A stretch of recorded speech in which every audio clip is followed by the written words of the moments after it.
عیبدار جانور جن کی قربانی نہیں ہوتی۔ محمد ضیاء بکھر سے سوال کرتے ہیں کہ قربانی کے لیے جو جانور ہم ذبح کرتے ہیں تو جانور کے اندر وہ کون کون سے عیب ہیں جو پائے جائیں تو وہ جانور قبول نہیں ہوتا، یعنی ہم اس کی قربانی نہیں کر سکتے۔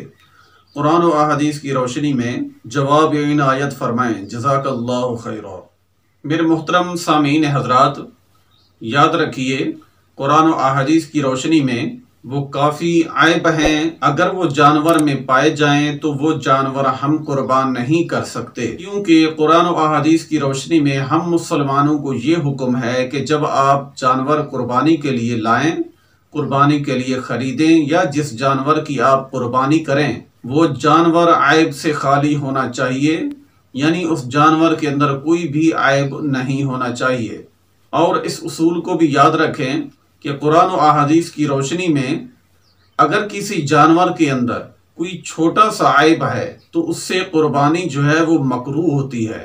اگر عیب کوئی بڑا ہو، واضح طور پہ نظر آتا ہو، محسوس ہوتا ہو کہ یہ عیب جانور کے اندر موجود ہے تو پھر اس عیب کی وجہ سے قربانی نہیں ہوتی، یعنی ہم اس جانور کو قربان نہیں کر سکتے۔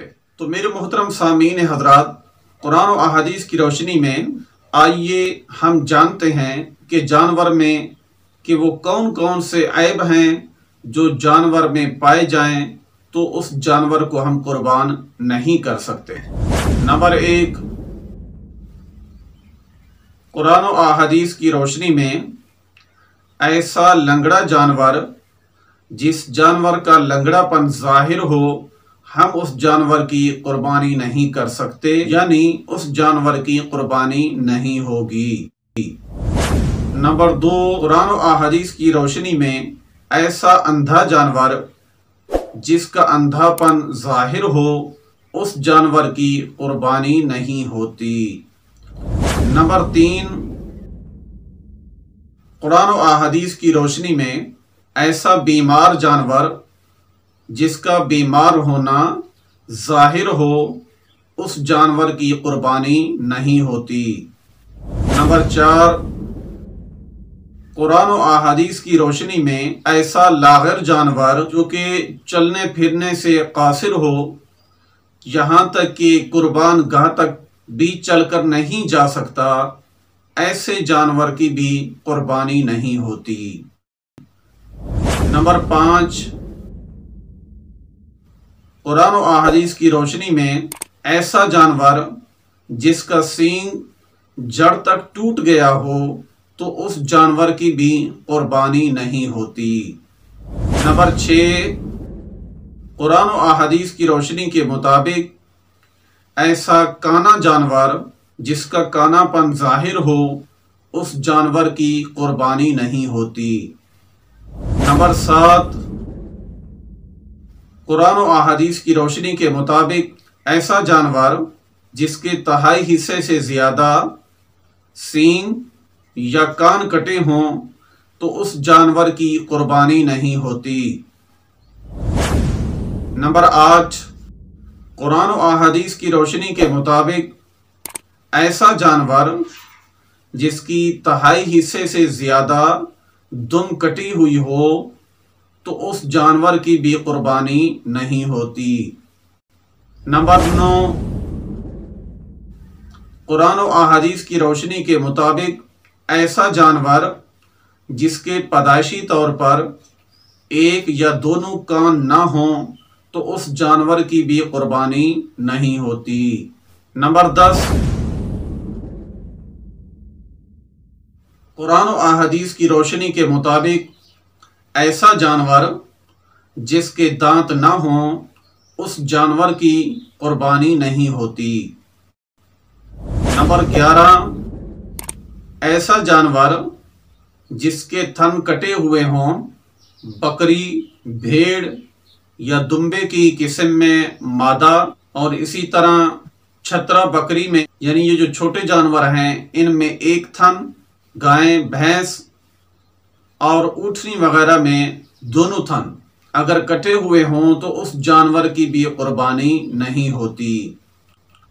نمبر 12، قرآن و احادیث کی روشنی کے مطابق بکری کا ایک، گائے بھینس وغیرہ کے 2 تھن اگر خشک ہو گئے ہوں تو ان کی بھی قربانی نہیں ہوتی۔ نمبر 13، قرآن و احادیث کی روشنی کے مطابق ایسا جانور جس کی ناک کٹی ہوئی ہو تو اس کی قربانی نہیں ہوتی۔ نمبر 14، قرآن و احادیث کی روشنی کے مطابق ایسا جانور جس کے اندر دونوں علامتیں نر اور مادہ کی پائی جائیں تو اس جانور کی بھی قربانی نہیں ہوتی۔ نمبر 15، قرآن و احادیث کی روشنی کے مطابق ایسا جانور جس کا پاؤں کاٹ دیا گیا ہو اس کی بھی قربانی نہیں ہوتی۔ نمبر 16، قرآن و احادیث کی روشنی کے مطابق ایسا جانور جس کی تہائی حصے سے زیادہ نظر کمزور ہو گئی ہو تو اس جانور کی بھی قربانی نہیں ہوتی۔ نمبر 17، قرآن و احادیث کی روشنی کے مطابق ایسا جانور جس کا علاج کے ذریعے سے دودھ خشک کروا دیا گیا ہو تو اس کی بھی قربانی نہیں ہوتی۔ میرے محترم سامعین حضرات، یہ وہ علامتیں تھیں جو کہ جس جانور میں پائی جائیں تو ان جانوروں کو اللہ عز و جل کی راہ میں قربان کرنا جائز نہیں ہے، تو ہمیں اس کام سے بچنا چاہیے۔ اس کے ساتھ اگر کوئی مسئلہ آپ کی سمجھ میں نہ آیا ہو یا مزید قربانی کے متعلق آپ مسئلہ پوچھنا چاہتے ہیں تو واٹس ایپ نمبر آپ کے سامنے ہے، آپ اپنا مسئلہ پوچھ سکتے ہیں۔ انشاءاللہ عز و جل آپ کے سوال کا جواب دیا جائے گا۔ اللہ عز و جل ہم تمام مسلمانوں کو صحیح معنوں میں قرآن و احادیث کے مطابق قربانی کرنے کی توفیق عطا فرمائے۔